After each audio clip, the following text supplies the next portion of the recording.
Hold on tight for the next hour.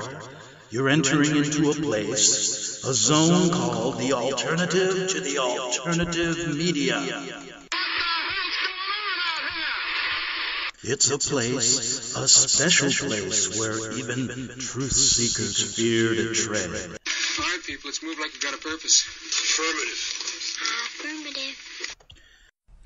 Okay, glad you're back on the Investigative Journal on this March 27th, Tuesday, 2018 day on our calendar. Greg Anthony here.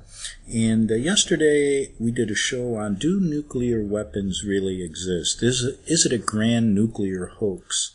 And I had a lot of good response on it, and a number of people said, Greg, finish that interview with Galen Windsor. And I will do that shortly. But he is a scientist who says that the grand nuclear hoax is upon us. So, without any further delay, let's, because it's about a 47-minute interview with this guy, and it's pretty technical. And yesterday we listened to a few people give us their analysis based on photographic evidence. This is based on scientific evidence that nuclear bombs really do not exist. Here we go with Galen Windsor. I'm pleased to have as our guest Mr. Galen Windsor from Richland, Washington. I first heard of Galen from a tape that somebody gave to me some months ago, and I found his story to be absolutely fascinating. His story is unique, to say the least. Galen has been in 77 different cities in the last 2 years lecturing on the subject of nuclear energy. The majority of his life, the last 35 years, he spent processing plutonium from nuclear reactor sites. He has worked in the Manhattan Project facilities in Hanford, Washington, Oak Ridge National Laboratories and Nuclear Plant in Oak Ridge, Tennessee, General Electric's Midwest Fuel Recovery Plant in Morris, Illinois, General Electric's Fuel Fabrication Facility in San Jose, California, and Wilmington, North Carolina. And he's worked in every major reactor decommissioning project around this nation up to this present time. His major work in these projects has been the analytical process inventory control, which means that he was responsible for measuring and controlling the nuclear fuel inventory for these projects. Galen Windsor has few peers in the world in this area of expertise. And those few peers admittedly know and agree with the things that you'll be hearing on this tape. However, except for 2 or 3 of these experts, they've all chosen to remain silent for reasons which they only know, leaving this man then the burden of leading this lonely battle of exposing what we call the nuclear scare scam. He's without question one of the world's foremost authorities in nuclear radiation measurement, and he's recognized by members of the Atomic Energy Commissions of all the major nations of the free world. Mr. Galen Windsor. Bless you. Thank you, Ben.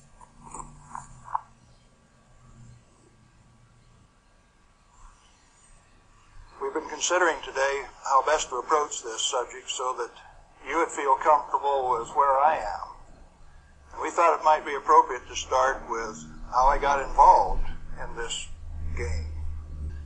Now, in 1945, I was a Navy radioman out in the Pacific on a destroyer aimed for Japan. We had a one-way ticket. That's all you get, just one way. So, as we were becoming proficient at our business of fighting war, the Manhattan Project caught up with us and did a job.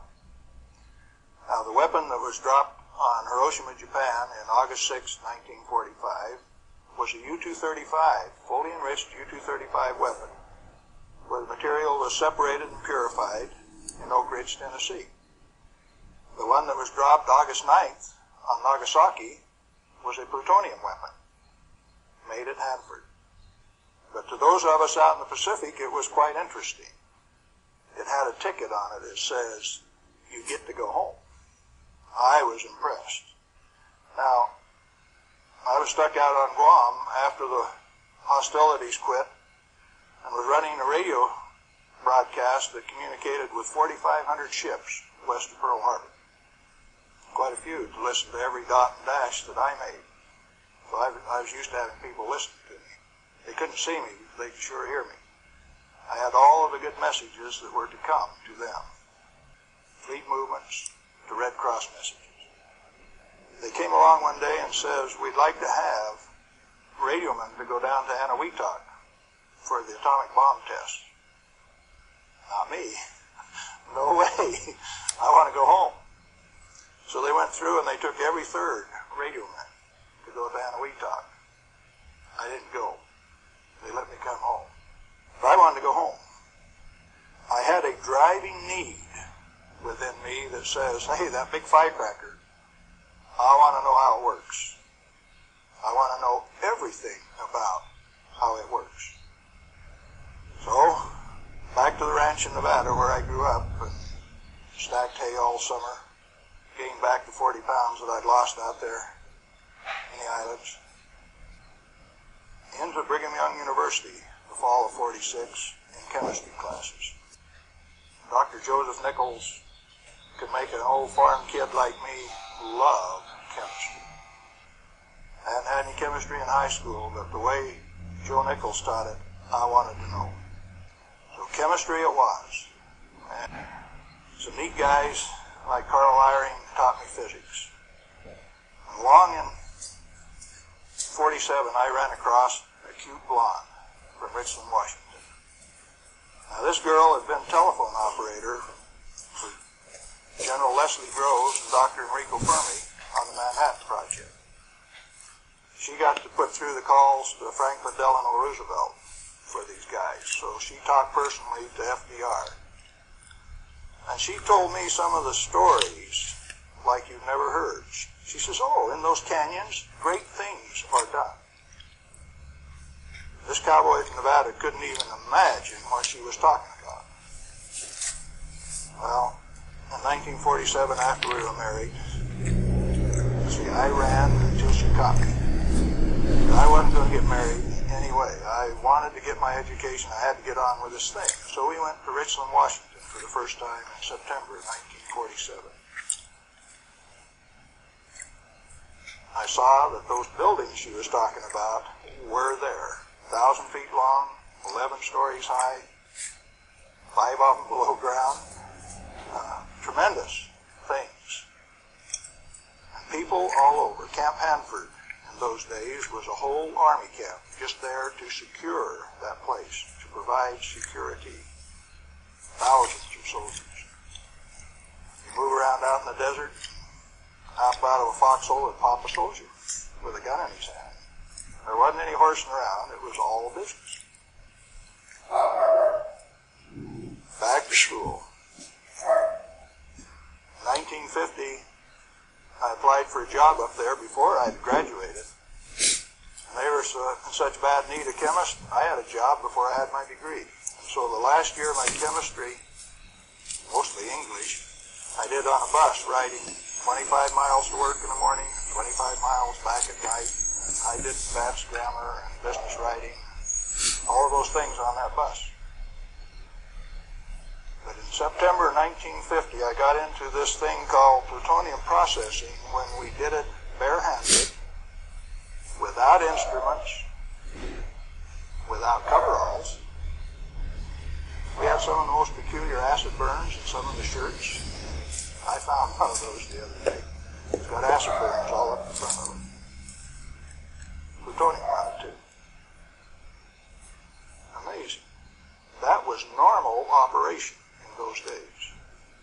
We ran those facilities, and we ran them so well that by 1965, we had separated enough plutonium when it only existed in the parent uranium matrix to a half of a single weight percent, 0.005 weight fraction of plutonium maximum in that fuel.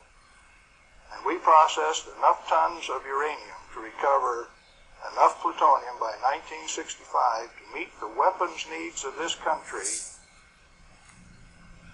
10 times over for the foreseeable future. Now we're talking about a massive amount of work. Hands-on, do it type thing. And there was a couple thousand of us, and we were just happy as could be, just working like mad, making those plants run 24 hours a day, 7 days a week, in a community that ran on shift work, ABCD shift. The whole community that way. A wartime community. People dedicated to doing a job, and we were doing it. And we did it well. No pretense. Oh, yes, there were. Out in the reactor began to sneak in people who wanted a radiation monitor behind every reactor operator. Why? You know how to make these things run. When we got a metal fuel element stuck and it fell down on the trampoline back of the reactor, we'd go in with our feet and kick it off into the pool. Smoking, burning. If you didn't have an instrument, you didn't know it was too hot, so you just went in and kicked it. Finally, along came a rule maker that says, thou shalt not do that. You'll get burned. Oh? I didn't get burned when I did it last week. But you exceeded the limit. Well, where did this limit come from? Turns out that in 1934, the International Commission on Radiation Protection fabricated a limit for X-rays. It was no longer permissible to be burned by them. Erythema, reddening of the skin. You now had to keep a limit called 0.2 of an hour per day. How much is that? Well, you've got to have one of these Beckman instruments to read it, and you have to keep time of exposure. You know, there are 4 requirements on this thing. The size of the source, therefore the strength of the source, the distance from the source, the time of exposure, and the intervening shielding to keep from getting burned. Oh, fine. We've been doing this thing for years now, and we've never been burned. Why have we got these rules? And he says, yours is not to ask questions. Yours is to do and die. Don't you ask questions. If you do, you might disappear. Those who broke the rules didn't appear the next day. Military rule? Oh, yes. Absolute. What was your appeal? And people you were working with one day, when they weren't there the next day, you didn't go inquire why. You were just grateful you still had your work to do. You kept right on doing it. Now, this is in the United States of America. Well, in 1960, we found out that the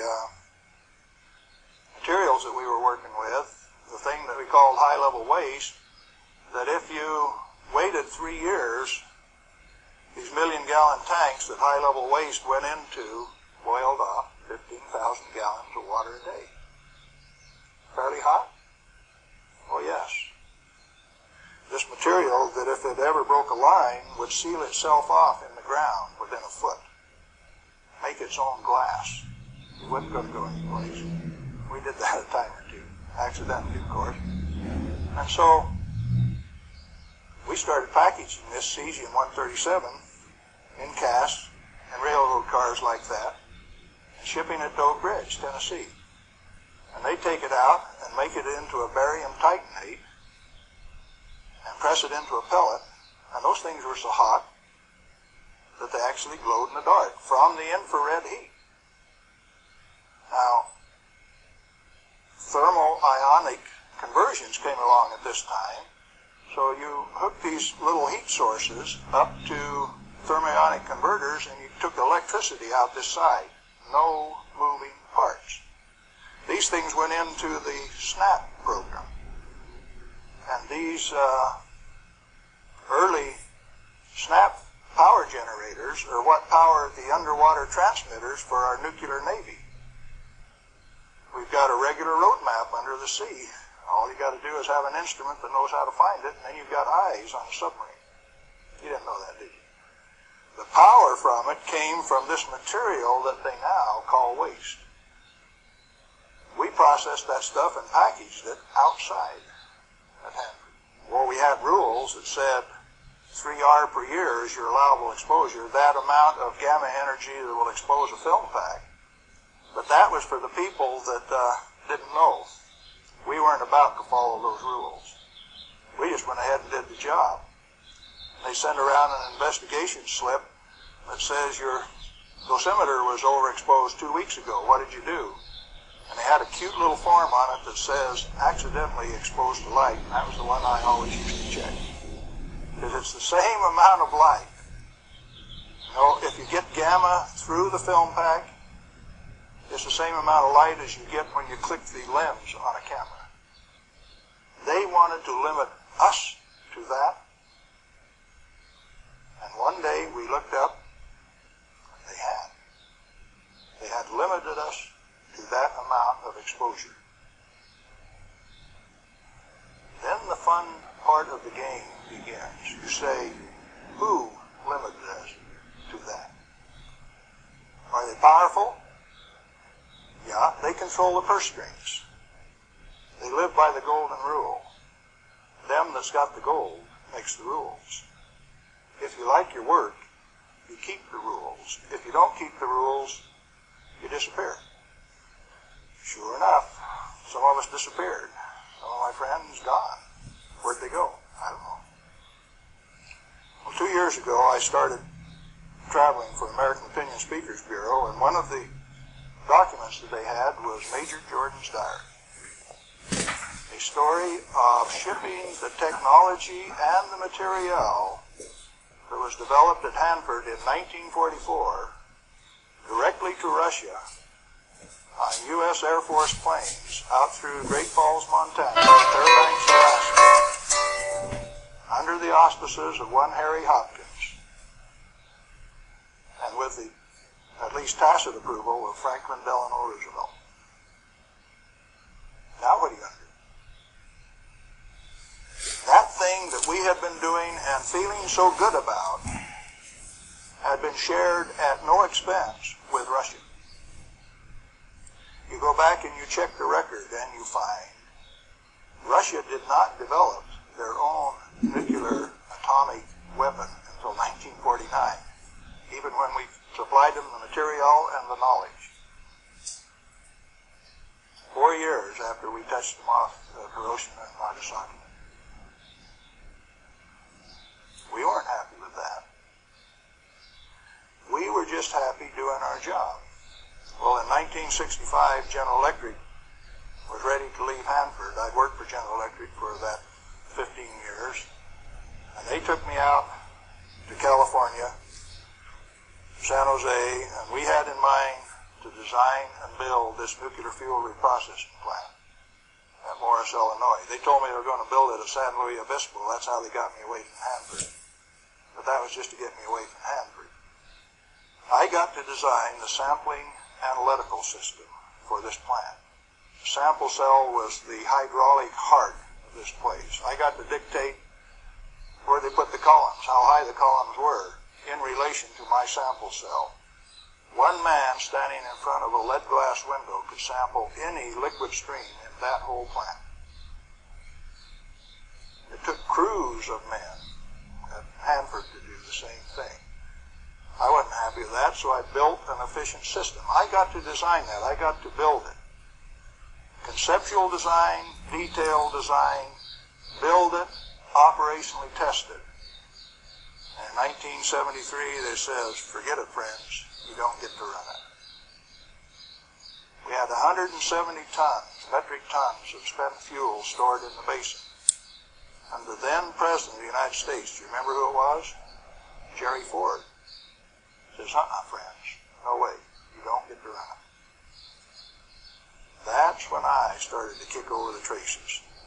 Up to that point of time, I thoroughly enjoyed my work. I had no limitations, practical limitations. I had all the money to spend. I was in charge of the design effort. I built it the way that I wanted to because it was technically correct. All I had to do was check with engineers and make sure that it was right. And all of a sudden I was told, you must reduce your limits of exposure by a factor of 10.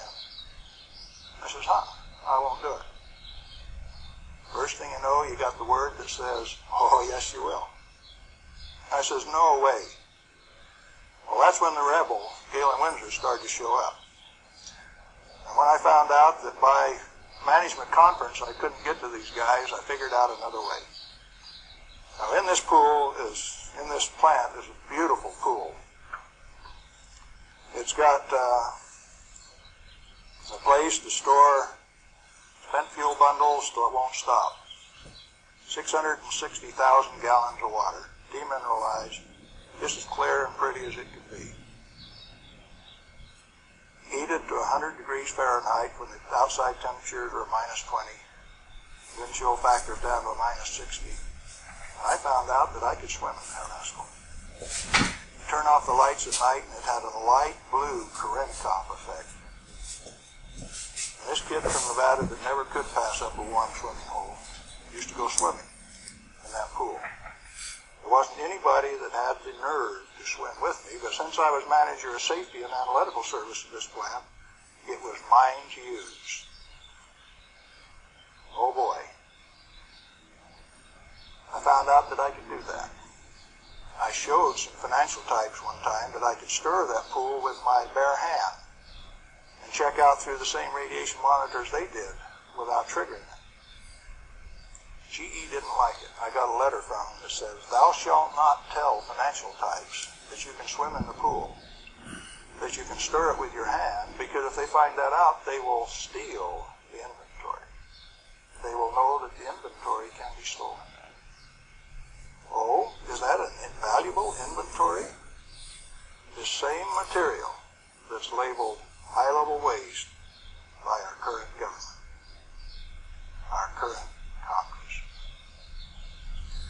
Now, plutonium is an interesting chemical element. It is created in a nuclear reactor. The Manhattan Project built 8 of these reactors at Hanford. The first one took 12 months from sagebrush to nuclear steam to build, and it had never been done in that size before. How could they do that? Why did they do it? To create this element called plutonium. Plutonium has been assessed as being the most hazardous material on Earth. Now, from the standpoint that you can make an atomic weapon out of it, yes, it is quite hazardous, because a piece of it that big, 2.5 kilograms, it's only 5 pounds, is the force that delivered 20,000 tons of TNT equivalent over Nagasaki. Indeed, it is hazardous. The one over Hiroshima that had fully enriched U-235 in it was 5 times as big. So plutonium is more dangerous than U-235, is it not? By a factor of 5. It takes 5 times as much U-235 as it does plutonium. Therefore, okay, we'll take a break, come back on the Investigative Journal after these short messages.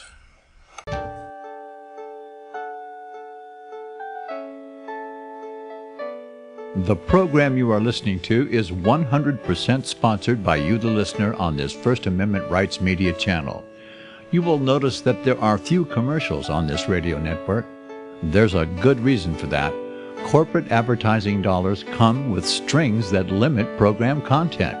So without your help, these programs cannot continue on internet or our several affiliates. If you benefit by the educational law programs, we ask you to give. If you are admonished or nurtured by the Bible and ministry programs, we ask you to give. If some voice a cause that you are passionate about, we ask you to give. If you believe in any of these, we ask you to support them as you would a missionary on a continual basis, as if giving a tithe for missionary radio. These programs are not commercially viable and must be supported by those faithful to the cause of truth. Look for the button to sponsor your favorite programs at our listen and schedule pages on the internet. Then, when you subscribe, we will send you the last quarterly MP3 CD of that program immediately, and continue to do so with each new quarter. We will also give you unlimited archive access to all of our programs. We're asking you to give much less than a tithe, so that you may also send support directly to a particular program host, cause, and anywhere else the Spirit may lead you. Do all to the glory of our God and Creator, for His holy nation, the only kingdom that will last forever. Thank you for listening.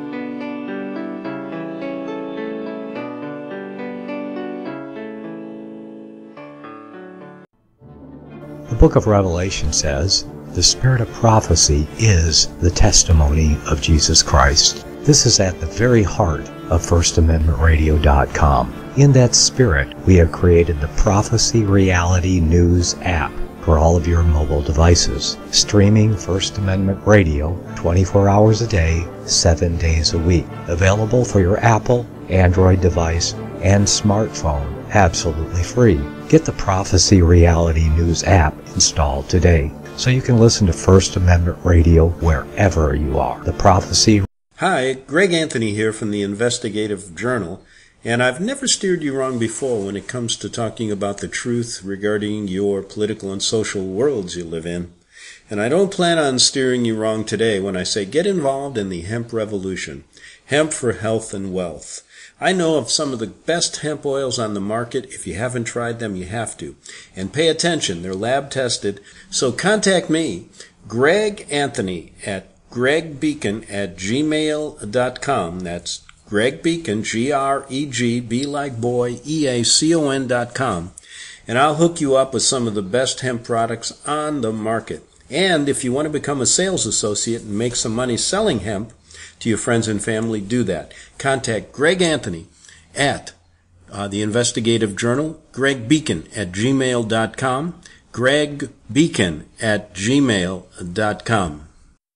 The following program is labeled dangerous and off limits by the Supreme Jesuit Command. But stand tall, people. Listen up, and you may just learn something. Oh, dear Lord Jesus, this ain't happening, man. This can't be happening, man. This isn't happening. Okay, we're back, and I just have enough time to squeeze this whole interview in. This is Galen Windsor, a chemist, talking about the grand nuclear hoax. For it is the most hazardous thing. Enter the great pretenders. They said that 5 grams of plutonium, properly distributed over the face of the earth, would kill everybody on Earth. Now, if you can only get one 20-kiloton weapon to go on 2,500 grams, how's 5 grams going to kill everybody on Earth? Early on, I had a fear that said, if there is this much fissile material, that can undergo a chain reaction, we called it in the beginning, then if you set a match to it, all the fissile material in the world is just going to keep right on going. Totally unfounded fear. It turns out that when you're in this business of recovering plutonium, like we recovered so much of it at Hanford, we found out that if you have it in a solution where it's less than 5% plutonium, it won't go critical any way that you kick it. And when you get it to 100% plutonium, you better be careful. Because if you put it in more than a 5-inch diameter cylinder, you're playing with fire. You can undergo what is known as an uncontrolled criticality, accidental criticality. The air turns blue. If the cylinder is sealed, it will explode from steam pressure. Steam pressure builds up in a millisecond, which is about that long. No, you don't horse with it. And then you find out that those 8-foot thick shielding walls on those canyons were put there because they didn't know how much was a critical mass. He says, if we make a mistake, we don't want to die, so we will provide the shielding. And so the shielding thing started for no other reason than they didn't know what was a critical mass. Well, through the years, we got pretty good at telling what a critical mass was. And I have worked in a plant where I had half a critical mass in this hand, barehanded, dressed in street clothes, half in this hand, wearing a lab coat, and I put this half in a pocket on this side, and this half in a pocket on this side, and walk down the hall. If those two ever got together, there would be a blue flash. They never got together because I was in between them. And we do that every day. And each half had to meet definite dimension characteristics. And so we'd take them down and pass them one half at a time, and they'd measure it and say, yeah, that will pass, and then we'd pass them the other half, and that will pass too, but they were carefully put in separate bird cages so they couldn't get together accidentally. Well, those of us who worked with it enjoyed it. We knew what we were doing. We worked at it. When the President of the United States decided not to operate that fuel reprocessing plant, I started scrambling to find out what was going on. Many things have been done in the name of health and safety. Don't get burned. You got to have a safety record. You have to be safer than anybody else. We were already safer than anybody in the whole world. Well, you can't afford to get burned with this. You got to enforce the limits. You got to keep it. And I says, hey, that's not what the ball game is at all. I'll bet you the ball game is something else. And in 1982, when the Congress passed the Nuclear Waste Policy Act of 1982, a guy by the name of Mo Udall, I don't know whether you people in Arizona have ever heard of him or not, authored that bill. It's called the High-Level Waste Disposal Act of 1982. The material he called waste is the reusable uranium fuel that I had been working on for 32 years. Needless to say, Mo Udall and I do not agree on whether that material is waste or not. The name of the game, then, is who owns the plutonium and how much is it worth? The government says, bury it 3,000 feet deep in basalt, and we'll hold a contest among the states to see who gets to bury it. Oh? Why do you want to bury it? Did you ask the owners? Who is the owner of the plutonium? May I submit that it's most likely the nuclear power ratepayer. He is paid for the mining, the fabrication of the parent uranium, power generation, and is being charged in advance for its burial. If you're paying for it, to whom does it belong? How much is it worth? In inflated dollars, a ton of reusable uranium fuel contains useful metal isotopes worth upwards of $10 million a ton. Mo Udall says it's high-level waste. The value of reusable uranium fuel scheduled for permanent disposal probably exceeds the national debt. Naturally occurring plutonium quantities, you know, plutonium does occur naturally. Plutonium-244 is found at the residual activities of the several, 8 at least, Oklo phenomena reactors across the world. First one found at Gabon, Africa. Naturally occurring plutonium quantities have been enhanced by transmutation of uranium. That's the reason we built reactors in the first place. Our ability to detect and measure emissions from these elements is useful in inventory control. When fissile elements, fissile isotopes, are present at less than 5 weight percent, plutonium-239 equivalent, and the heavy metal oxide matrix is stored dry in air, it has no critical mass. Remember we talked about shielding was because they didn't know what a critical mass was?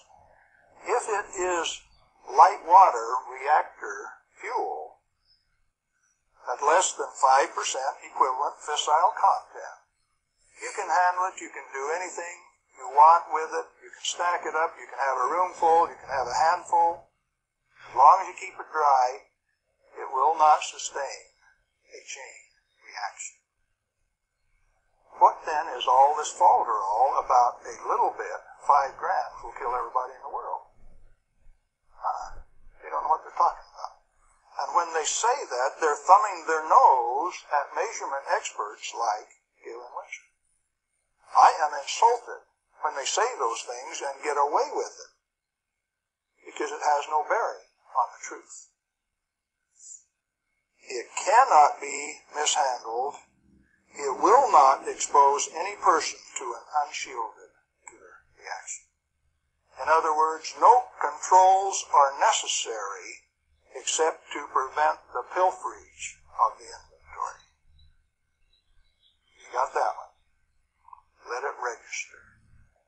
Do you need governmental rules and regulations and instructions?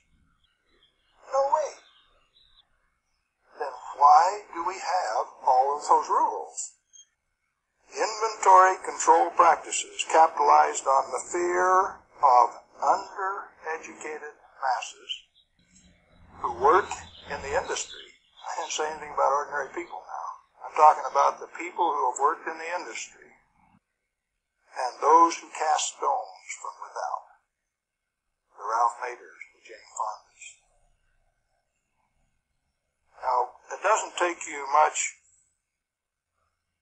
thinking to find out that maybe the industry is the source of the problem. The industry is the one that made up the committees that made the rules that the Congress enforced. You ever thought of it that way? The strangest kind of feather bedding that's ever been dreamed up. It makes the railroad engineers look like pikers. The only amounts of fissile process materials that are of health concern to the handlers are those that can accidentally cause an unshielded nuclear chain reaction, or that will cause erythema from the shortest wavelength, highest frequency, and therefore the most easily shielded ultraviolet light emissions of the electromagnetic spectrum. Big words. Let's see what they mean. The emissions from uranium, plutonium, cesium, all of those things are only important if you assemble an amount that if you get this amount and this amount together, it can go critical. You can get a blue flash and therefore get burned. And that's happened 34 times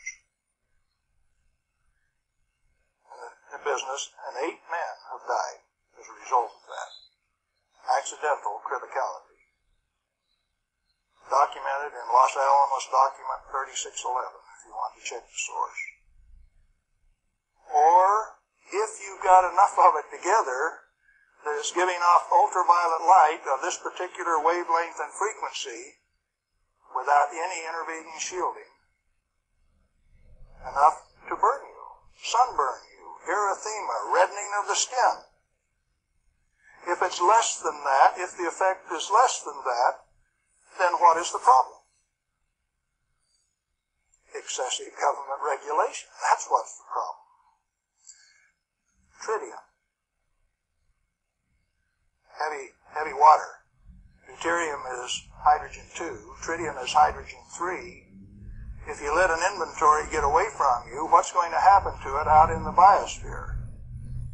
Nothing other than it will become diluted and join the naturally occurring inventory of tritium, because tritium is created in the upper atmosphere by sunlight.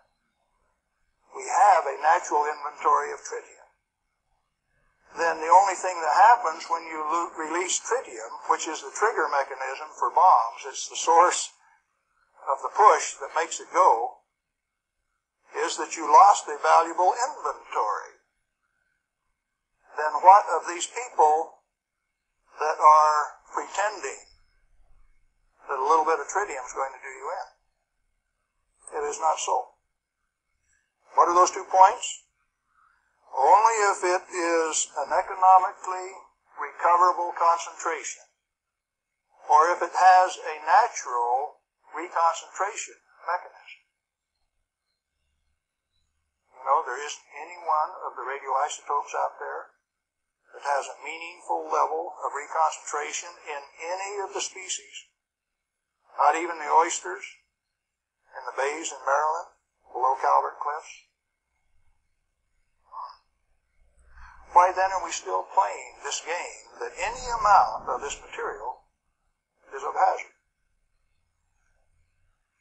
Reusable uranium fuel, which has been isotopically enhanced in power-producing reactors, is a valuable national resource, not a high-level waste.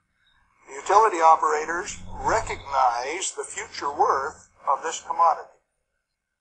OUDAL, in that Nuclear Waste Policy Act of 1982, imposed a tribute of $1 per kilowatt hour, $1 per megawatt hour on all electricity produced in a nuclear plant, so that they can research and develop methods to throw it away.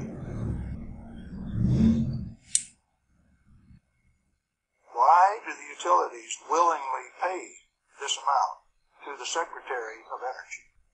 To limit their liability exposure. Who pays that amount anyway? The consumer of nuclear-generated power. You have no choice, and therefore I call it a tribute. At the same time, they have provided their own storage basins at these reactors at ratepayers' expense to retain ownership control of the plutonium resource. So you consumer, you ratepayer, you taxpayer, are paying for the storage of this fuel, and WNP2 at Hanford has storage that will take them through the turn of the century, and yet every day they are paying a tribute to the Secretary of Energy, with the concurrence of the United States Congress, and signed by the President of the United States in 1982. Who was that? Ronald Reagan. They have provided those storage basins at ratepayer expense to retain ownership control of the plutonium resource. I started playing a game one day, 7 years ago. I said, okay, Portland General Electric, you've got the Trojan reactor, you've got a storage basin problem, I'm going to make you an offer.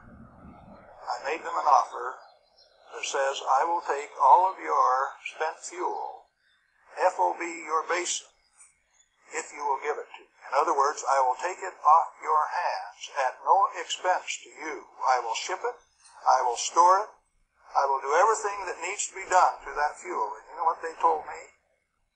Can I quote them? Go to hell, Galen Windsor. We value it more valuable than platinum or gold. We're going to play the plutonium futures ourselves. Now, where did I learn that the name of the game is who owns the plutonium and how much is it worth?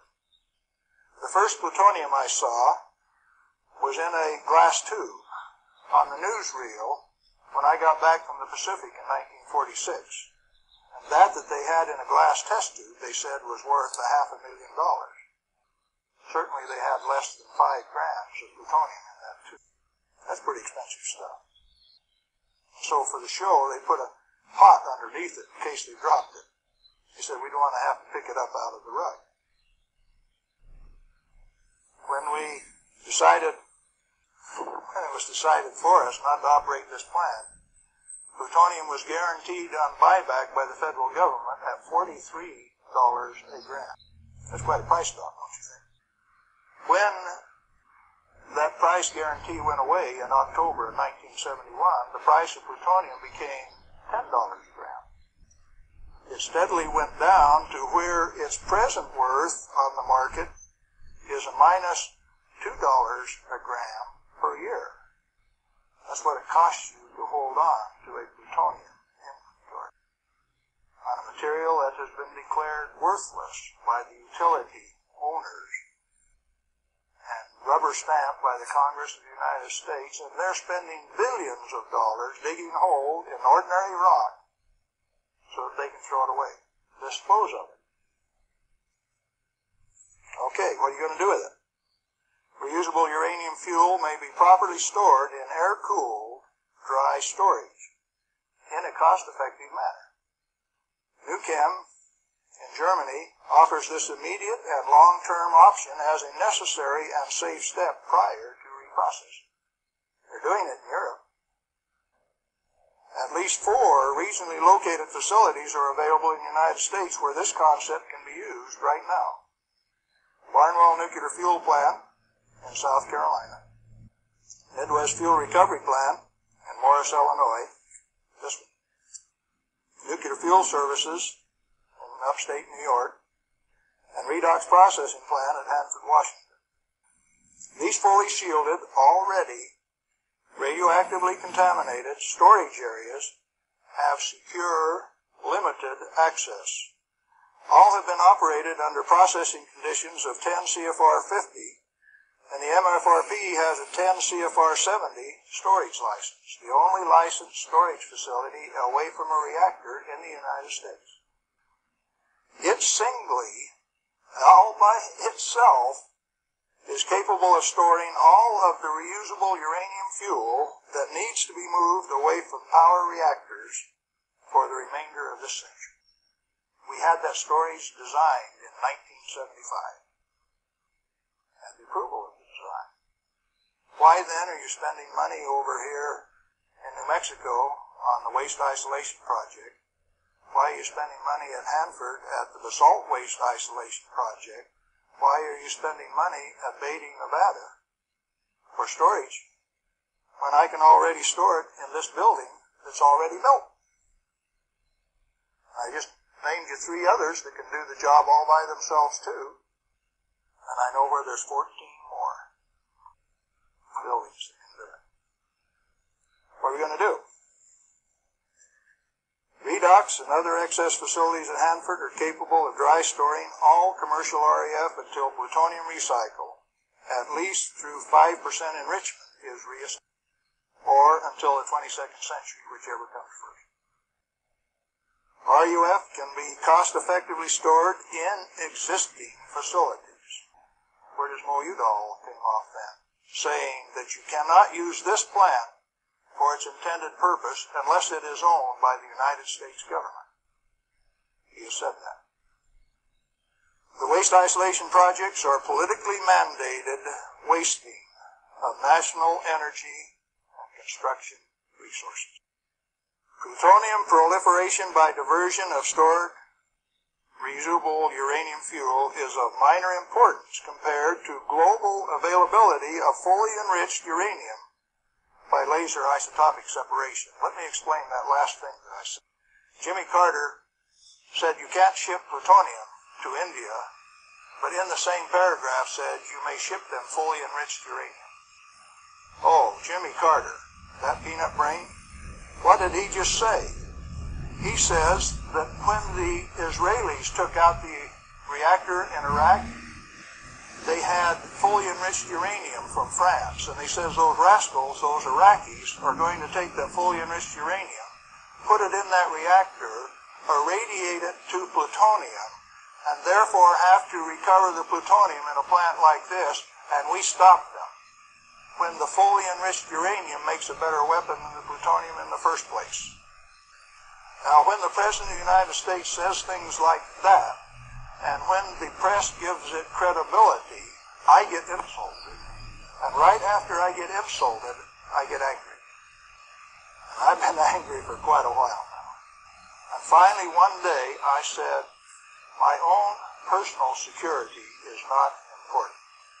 I think I'll go tell this tale. All I want is to tell my story. The commodity that I communicate is called truth. And so then I ask you a question, a very brief, pointed question. Who owns the plutonium? And how much is it worth? And I'm going to attach on to that a question I want you to think about till we talk again. If you haven't been burned by this particular source of radiation, what is your problem? You obviously have one. Otherwise, you would join with me in telling the truth about this particular commodity. So yes, I'm recruiting helpers. What happened to the guys who taught me? Thousands of them. The hands-on business. Where are they? They're still there. Why don't they talk? Who are the they that say this is the way the business is going to be run, whether it makes sense or not?